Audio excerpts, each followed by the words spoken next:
ఇది సాక్షాత్తు పరమశివుని ఆయుధం, సృష్టి లయకారుడి ప్రళయనాదం.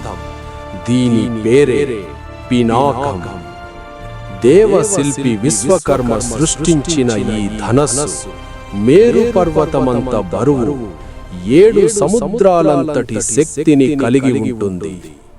ముల్లోకాలను గడగడలాడించిన త్రిపురాసురులను పరమశివుడు ఈ పినాకంతోనే ఒక్క బాణంతో భస్మం చేశాడు.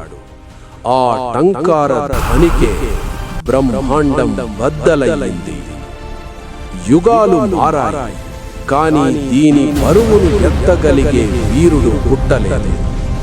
దేవతలు సైతం తాకలేని ఈ శివధనస్సు జనకుడి కొలువులో చేరింది. కాని ధర్మానికి ప్రతీక అయిన ఆ శ్రీరాముడు ఈ పినాకాన్ని అవలీలగా ఎత్తి విరిచి సీతమ్మను చేపట్టాడు. జై శ్రీరామ్. హర హర మహాదేవ్.